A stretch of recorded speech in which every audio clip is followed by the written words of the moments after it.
The Utilidor tunnels beneath Magic Kingdom lay silent at 2 a.m., fluorescent lights humming over empty concrete corridors. Stephen pushed his mop bucket past the last turn beneath Cinderella Castle. He was alone, breaking Rule 6. Hello? The sound came from Closet 33B, the door with the yellowed sign bolted to the wall that read, "Do not open, 1971. Please, open the door. He stared at the rusted handle, his breath shallow and uneven. I know you are there, Stephen. It knew his name. The digital clock on the wall flicked to wall, Bain Niji, Juich Fin. Red digits glaring, he had memorized all 6 rules. Rule 4, never enter Closet 33B. Rule 6, never go alone, the most important.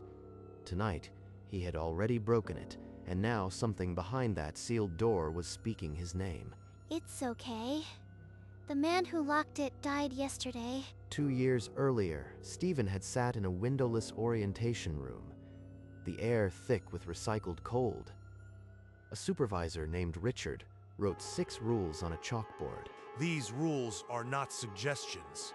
Down in the utilidors, they are the difference between a normal shift and something you can't explain. 1. Never let a guest see you on the surface in the wrong area costume. 2. Never use the maintenance elevator between 1 and 4 a.m. 3. Never speak to anyone in a costume that isn't on the day's roster. 4. Never enter Closet 33B. It has a sign, "Do not open 1971.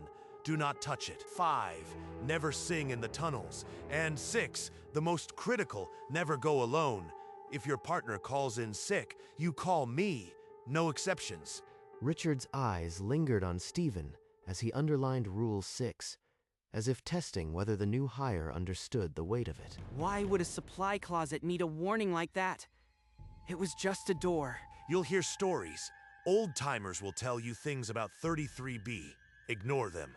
Just follow the rules. Stephen nodded and copied the rules into his pocket notebook. But later, walking through the empty utilidor, he passed that door and felt a cold draft slip from beneath it, as though it had exhaled. Something in there isn't just dust and old brooms. Richard knew it. Everyone did. For 2 years, Stephen followed the rules exactly. He clocked in, he clocked out, but every night that door left a cold knot in his stomach. You hear about Jenkins? He showed up in a Tomorrowland vest at Frontierland. The manager yanked him off stage so fast, he couldn't even change. It was a public humiliation on the surface, meant as a warning for every cast member below. This isn't just protocol. They're terrified of something. Another night, a maintenance worker used the elevator after 1 a.m. Security found him crouched inside, pale and mute. And the old-timers? They won't even walk past 33B, one told me. He heard humming coming from inside once. The utilidor was full of such stories. Costumes hung on racks like hollow witnesses. Stephen stood before Closet 33B again. The sign flickered, and a cold draft carried a soft hum, almost like a lullaby. What was locked in there that needed a song to stay quiet? He never opened it. Not then, but the question burrowed deeper every shift, until the night he had no choice. On the 14th of August, 1997, the phone in the utilidor break room rang at 11:50 p.m. Mike, Stephen's shift partner, was sick and couldn't come in. No partner. Rule 6. I should call Richard. He grabbed the radio and called the night supervisor. The clock on the wall ticked to 11:52. We're short-staffed, Stephen. Restocking has to be done. You'll manage. Just follow procedure. Alone at 2 a.m. under the castle. Every rule screamed against it. He clipped the radio to his belt and pushed the yellow mop bucket into the fluorescent-lit corridor, footsteps echoing alone. The tunnels felt different without another person. Pipes hummed louder. Shadows sharpened at the edges. Why did it feel like the walls were breathing? He reached the sector beneath Cinderella Castle. The wall clock ticked to 2 a.m. Closet 33B was just around the corner. His heart hammered. For the first time in 2 years, he was completely alone. and the rule he had sworn never to break was already shattered. He began restocking supplies from the metal shelf bolted beside closet 33B, his hands moving on autopilot while his eyes kept drifting to the door. The air around it was unnaturally cold, not drafty, but stagnant, like something holding its breath. It's just the air conditioning. Old pipes. Nothing else. He forced himself to look away, but the peeling sign seemed to pulse in his peripheral vision. The handle was layered in thick spiderwebs, undisturbed for years. Hello? That wasn't a pipe. The sound came again, a soft, questioning voice, muffled but unmistakably a child's. It was coming from inside the sealed closet. No one has been in there since 1971. It's not possible. Hello? Is someone there? Stephen stared at the rusted handle, cobwebs trembling slightly, as if faint vibrations passed through the door. He tried to find reason, a radio, a prank, an echo from the surface. But the voice was clear, close, and it was coming from behind that door. Stephen's hand hovered inches from the rusted handle. The air thickened, and the voice behind the door shifted from curious to certain. I know who you are, Stephen. You work here every night. It wasn't guessing. It knew his name, clear as the name tag on his chest. His throat constricted, but he forced out the words he'd been trained to say. I am not allowed to open this door. It's the rules. It's all right now. The man who locked it, he died yesterday. There's no one left to say no. The digital clock on the wall flipped to Wozen Niji Juichbun, the red digits slicing through the dim corridor. 211. Every recorded encounter at 33B happened at exactly this minute. This was no accident. His hand trembled above the handle. Every instinct screamed to run, but the child's voice, so gentle, held him in place. The words about a death yesterday hung in the air, unraveling the certainty of every rule he'd ever obeyed. Stephen's paralysis shattered. He spun and ran, footsteps echoing off the concrete walls, not daring to look back at that door. He didn't stop until he reached the next junction. Gasping, he fumbled for the radio on his belt. Above ground, Cinderella Castle glittered under the moon, serene and unaware of the nightmare unfolding beneath its foundations. Richard! Richard! It's Stephen. There's a voice, a child's voice, coming from inside closet 33B. It knew my name. What time is it? What time exactly, Stephen? The wall clock still glared 2:11. 2:11. Stephen breathed into the radio. 2:11. Are you absolutely certain? Yes. Why does it matter so much? On the other end, he heard a heavy book being dragged from a drawer, pages flipped with frantic urgency. Minutes later, Stephen stood in Richard's office, staring at the open logbook. Every entry, spanning years, was time-stamped 2:11 a.m. The pattern was undeniable. You owe me an explanation.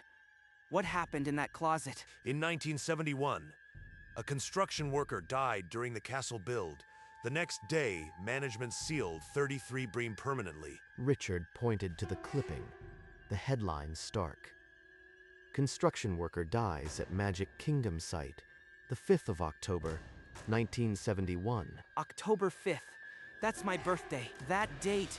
It's my birthday. October 5th. I was born that day. Coincidences happen. Don't let it get under your skin. But Stephen saw the truth beneath the denial.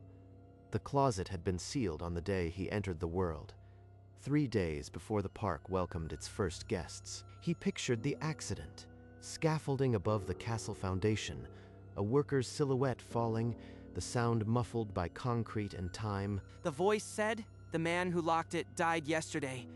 But who locked it? And why does it know my birthday? He left the office with a cold certainty settling in his gut. The mystery of 33B was no longer about rules.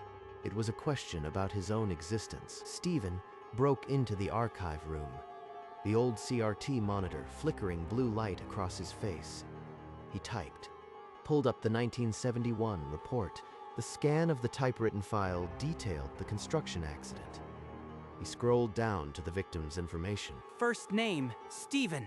Just like the name tag on my chest. The date of death was the 5th of October, 1971. His birthday. The two facts collided, stealing his breath. It couldn't be random. A name and a date. It felt directed, intentional. He couldn't stay in the tunnels. At home, he called his mother, his voice thin. Mom, was I born on October 5th? And is there any chance I was adopted? Please, just answer.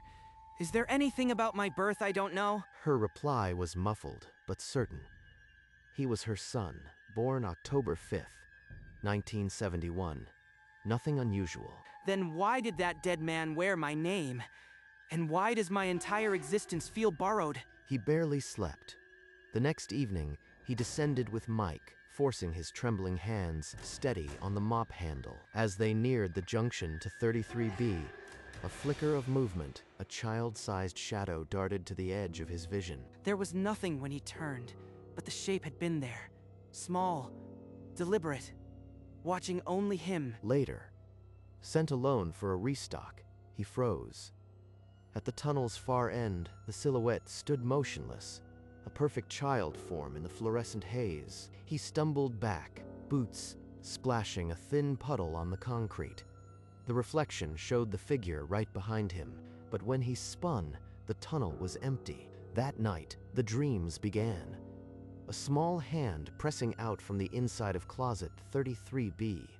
His own face reflected in the darkness. He woke in a cold sweat, the feeling of unseen eyes crawling across his skin. His hands wouldn't stop shaking now, even in the break room. It wasn't going to stop. He had to go back. He pulled the tape recorder from his drawer.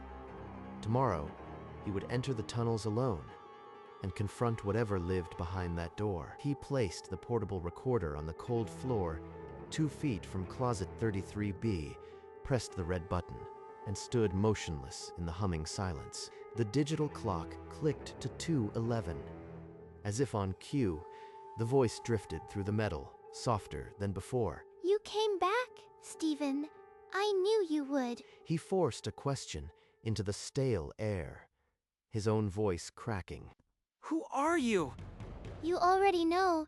You were always here. He snatched the recorder and fled. Back in his apartment, hands shaking, he rewound the tape and pressed play. His own voice emerged clear from the speaker. Who are you? Then silence. The child's words had not been captured. Only his side of the conversation existed. He cranked the volume to maximum. In the hiss between his words, a faint whisper bled through. You are me. That voice wasn't a stranger. It was mine. From somewhere I don't remember. He returned to the archive, this time to the dusty file drawers of old personnel photos. His fingers trembled as he slid out the 1971 folder. Inside, a yellowed group photograph of the construction crew. Someone had circled one man in red ink. The face was unmistakable. It was his own face. Younger, grimy with work, but his, down to the freckles and the reddish-brown hair. Only one difference. A small triangular birthmark below the left eye, stark against the pale skin. Steven dropped the photo and rushed to the restroom mirror, hands gripping the porcelain sink. No birthmark.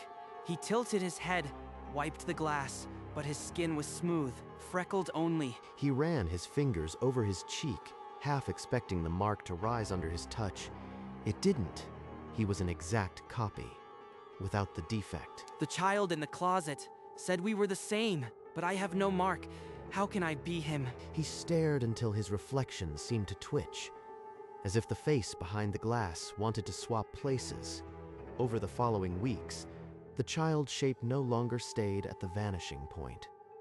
It crept closer each shift, its outline sharpening into a small boy in dusty work clothes, still shadow, but undeniably watching. The whisper from the tape wouldn't leave his head. Every time he closed his eyes, the reflection twitched behind his lids. You look like hell, Steven. Haven't slept in days by the look of you. If I tell him the truth, the closet, the voice, the photo, I'll spend the rest of my life in a padded room. His resignation letter was 3 lines on a blank sheet. Printed so faintly, the pen nearly tore the paper. He signed his name, the letters jerking like a tremor. Every instinct screamed that leaving the tunnels was the only sane move. On his final walk, the fluorescent strips flickered as he passed. The silhouette stood at the closet door. One small hand pressed against the metal, head tilted, as if listening to his retreat. Quitting won't stop it. The thing behind that door isn't bound to the tunnels, it's bound to me. He left the Magic Kingdom that October with a cardboard box of personal effects and a cold certainty that the rules had only delayed the inevitable. 6 strange rules kept the utilidors safe, but he had broken the most critical one, and not even resignation could lock that closet again. For 9 years, he kept his head low, a stocking job at a warehouse, a cramped apartment, no photos on the wall. The Magic Kingdom withered into a memory he swore he'd buried, but the dreams never stopped. In them, he still walked that tunnel, flashlight slicing darkness, the closet door always 5 steps ahead, a child's whisper promising to explain. Every October 5th, he woke at 2:11 a.m., the sound of a small hand tapping glass, still hanging in the dark. In 2006, a thick cream envelope slid through his mail slot. The return address, Disney Cast Alumni Association. Reunion, October 5th. They won't remember a utility worker, but I need to know why that closet knows my name. On the evening of the reunion, he stood outside the park. The castle's spires pricked a bruised sky, and the gates were closed, but the invitation had a way in.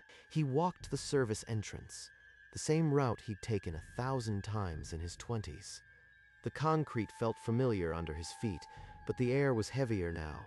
The reunion hall glowed behind glass doors, laughter and clinking glasses inside. Stephen paused, his old name tag long gone, but his name still a question. I'm walking into a room full of people who'll never recognize me, and maybe for all the right reasons. He pushed through.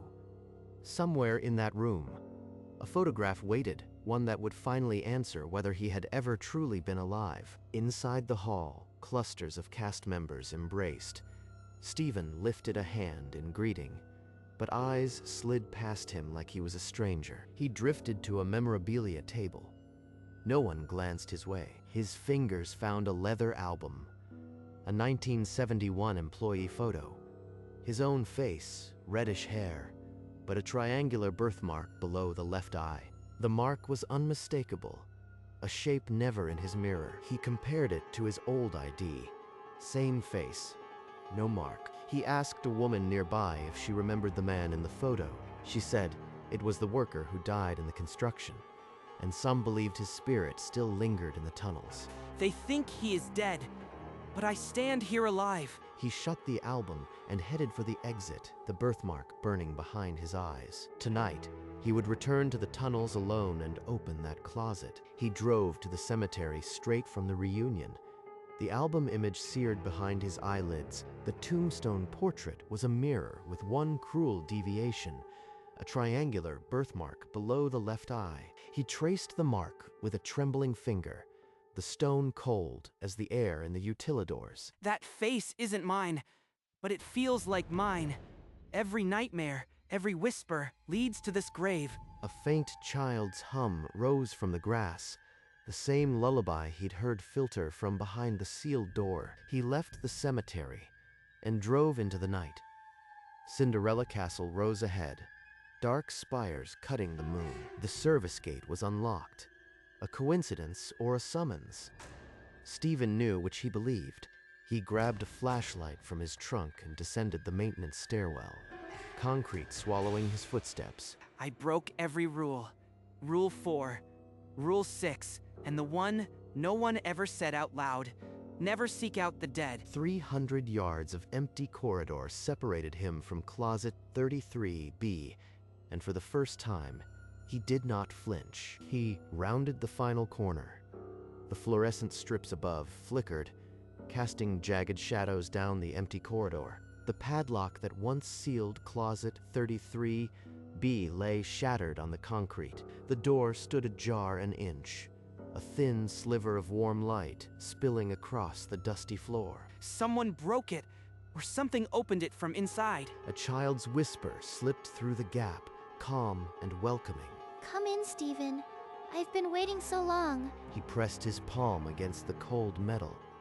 The hum of the utilidors faded. The hinges groaned as he pushed the door another inch, the light breathing against his face. This is the moment. Everything led here.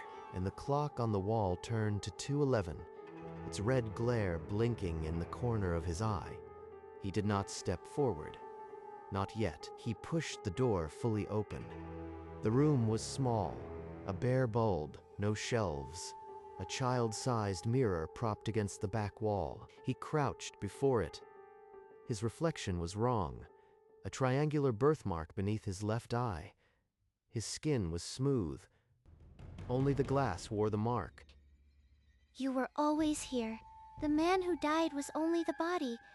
You are what remained. Stephen stumbled back, but the reflection didn't follow. It stayed, the birthmark dark, its eyes holding his. All the rules, the shadows, they were him. This small, trapped self, trying to reunite. In the mirror, the child's silhouette solidified beside him. A boy in work clothes, same birthmark, same haunted face. You missed every birthday. Stay now, and we can be whole. I was never born in a hospital. I was born the day a man named Stephen died. He stared into the mirror, and for the first time, the birthmark felt more real than his own skin. The closet had kept the missing half of his soul. The boy in the mirror stepped out of the glass, his small hand extending. His work clothes were stiff with dried mortar, the birthmark stark on his cheek. We have the same eyes, the same name. You kept breathing for us both. The child touched the mirror. A ripple passed through the glass, and Stephen felt his body lurch forward. His shadow on the wall stretched, bending toward the boy. Twin silhouettes overlapped. He gasped as cold seared through his cheek, the birthmark forming, burning its shape into skin. I can feel it. I remember the fall, the concrete, the dark. We are whole now. Let go of the fear. The figure dissolved into motes of warm light, streaming into Stephen's chest. The mirror went dark. When the light died, only Stephen remained, breathing hard, the birthmark vivid, his hand clutching a small, dusty shoe that had not been there before. He stepped out of the closet, leaving the shoe behind. The closet door swung shut with a soft click. Behind him, the closet door stood ajar, a small handprint now smeared in the dust, like a signature. He walked the corridor, the fluorescent light steady for the first time in 26 years. A child's shoe lay where he'd left it, but he didn't look back. The hum had stopped. He reached the maintenance exit.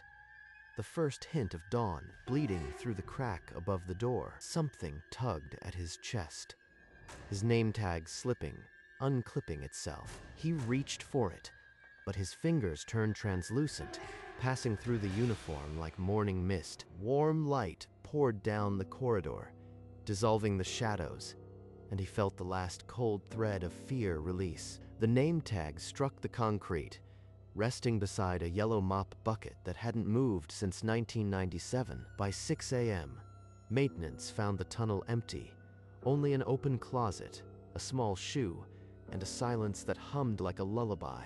The name badge lay face up under the harsh lights, waiting to be found by someone who would never know it was the only proof that Stephen ever existed. At 7 a.m., the day shift custodial unit descended into the utilidors, their footsteps replacing the silence Stephen had left behind. Hey, closet 33B is hanging open. Anyone down here? The yellow mop bucket sat untouched, a name badge glinting on the floor. The new hire picked up the badge reading Stephen before his supervisor barked across the radio. Secure the closet. Don't touch anything else. The supervisor's voice was flat, rehearsed, There's a shoe here. A kid's shoe covered in dust. A pause. Then, lock the door. Leave the shoe in the office. No name was given for the badge, no explanation. The new padlock slid through the hasp with a soft click, echoing down the tunnel like a period at the end of a sentence. The shoe was placed in a drawer with other oddities. A cracked hard hat, a faded photograph without a face. No logbook entry was made. On the bulletin board, the 6 rules still hung in faded ink. No one crossed out Rule 4, but the words never enter. Closet 33. B now felt like a eulogy. The empty mop bucket remained beside the door like a forgotten reminder. Sometimes, around 2 in the morning, the fluorescent lights flickered, and the faded handprint on the closet door seemed to press outward. Years later, a new custodial worker sat in the same orientation room, watching a supervisor write 6 rules on a whiteboard. The supervisor tapped Rule 4. Never enter Closet 33B, as if the letters themselves were infected. What's in Closet 33B? The young man asked. The supervisor paused, then said the closet had been quiet since '06, locked and left alone. That night, walking the tunnel alone, the new hire passed the door. A faint hum buzzed from the metal. The padlock lay broken at his feet. The door stood ajar, a fresh child's handprint pressed into the dust. He stepped back, radio in hand, but the lullaby from inside was a song he already knew. The handprint smeared as if someone had just pressed it inward. No one answered his call. By morning, the closet was locked again, but the mop bucket had moved, turned toward the door like a sentinel. Around 2 a.m., the handprint always returned.